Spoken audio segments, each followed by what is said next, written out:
సమస్యల మీద నీళ్లు తల్లేదిగా ఉంది. ఏ ఒక్క వర్గానికి కూడా ఒక స్పష్టమైన హామీ లేదు.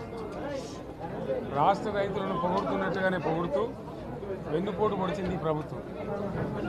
ఖచ్చితంగా స్పష్టంగా వాళ్ళ వైఖరి చెప్పినారు. గతంలో ఇచ్చిన మాదిరిగా కాకుండా రైతు బంధులో రైతు భరోసా పేరిట పథకంలో అనేక ఆంక్షలు పెట్టబోతున్నట్టుగా ప్రత్యక్షంగా చెప్పి రైతులకు ఆల్రెడీ మోసం చేశారు. బడ్జెట్లో వాళ్ళ నైజాం కూడా స్పష్టంగా బయటపడింది. గత ప్రభుత్వం అన్ని రాష్ట్రంలోని అన్ని వర్గాల సంక్షేమాన్ని వాళ్ళ ఆర్థికాభివృద్ధిని కాంక్షించి అనేక పథకాలు ప్రవేశపెట్టడం జరిగింది. ఒక్క పథకం మీద కూడా ఇప్పుడు స్పష్టత లేదు. ఫర్ ఎగ్జాంపుల్ యాదవుల కోసం ఉన్నటువంటి వాళ్ళ అభివృద్ధి కోసం పెట్టినటువంటి గొర్రెల పెంపకం పథకాన్ని టోటల్గా మూసివేసినట్టుగా మనకు అర్థమవుతా ఉంది. ఇప్పటికే యాదవ సోదరులు చెల్లించిన డిపాజిట్ కూడా తిరిగి వాపసు తీసుకున్న ఈ ప్రభుత్వం ఎక్కడ కూడా లేదు. అత్యంత అడుగు వర్గాలు అని డబ్బా కొట్టినట్టు కొడుతూనే వాళ్ళ గొంతు కోసింది ప్రభుత్వం. దళిత వర్గాల కోసం గణితంలో ప్రవేశపెట్టబడ్డ విప్లవాత్మకమైనటువంటి దళిత బంధు పథకాన్ని ప్రస్తావన కూడా లేదు. ఇది చాలా దురదృష్టకరం. దళిత సమాజం పట్ల వీళ్ళకు ఉన్నటువంటి నిర్లక్ష్యానికి, వాళ్ళ ఫ్యూడల్ విధానానికి ఇంతకన్నా గొప్ప నిదర్శనం ఇంకోటి అవసరం లేదు. అదేవిధంగా మత్స్యకారులకు ఆ భరోసా లేదు. ఎవరికి కూడా చెప్పుకోదగ్గ భరోసా లేదు.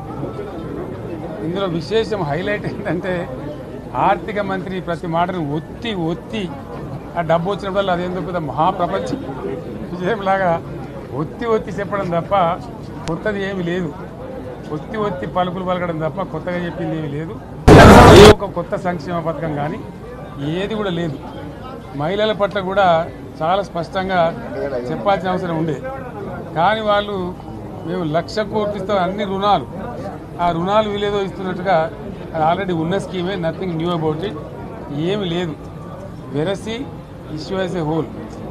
దురదృష్టం ఏంటంటే, చాలా బ్యాడ్ లక్ ఏంటంటే, మేము కూడా ప్రభుత్వం ఏర్పడిన తర్వాత కనీసం ఒక 6 మాసాల సమయం వాళ్ళకి ఇవ్వాలని మేము అనుకున్నాం.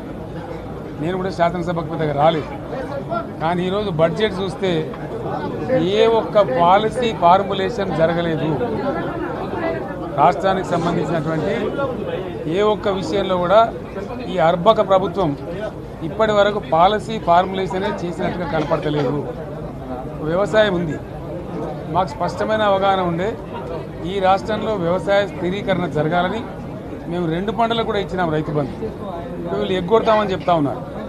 మేమేదో రైతులకు ఇచ్చిన డబ్బును దాన్ని పాడు చేసినాము, చెడగొట్టినాము, దుర్వినియోగం చేసామన్న పద్ధతిలో దురదృష్టకరమైన వ్యాఖ్యలు చేస్తూ ఉన్నారు. అంటే ఇది పూర్తిగా రైతు శత్రు ప్రభుత్వం అనేది తెలుస్తూ ఉంది.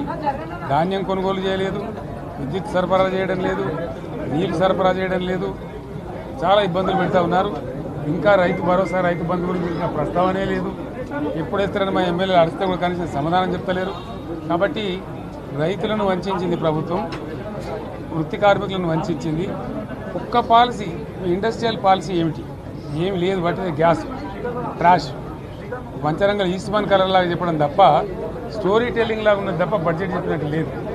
రాష్ట్రంలో వ్యవసాయ పాలసీ ఏమిటి, పారిశ్రామిక పాలసీ ఏమిటి, ఐటీ పాలసీ ఏమిటి, ఇంకా ఇతర అనేక పాలసీలు, పేద వర్గాలకు సంబంధించిన పాలసీ ఏమిటి అనే దాని మీద ఏ ఒక్క దాని మీద కూడా గ్యాసు ట్రాషే తప్ప, చిల్లర మల్లర ప్లాట్ఫామ్ స్పీచ్ లాగా ఉంది తప్ప అది బడ్జెట్ ప్రసంగం లాగా లేదు.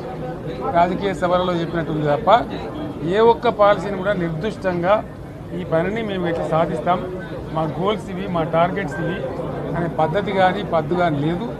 ఇది పేదల బడ్జెట్ కాదు, రైతుల బడ్జెట్ కాదు, యువల బడ్జెట్ విశ్లేషణలో మీకు తెలుస్తుంది. భవిష్యత్తులో బ్రహ్మాండంగా మేము దీన్నంతా కూడా చీల్చి చెండాడబోతాం.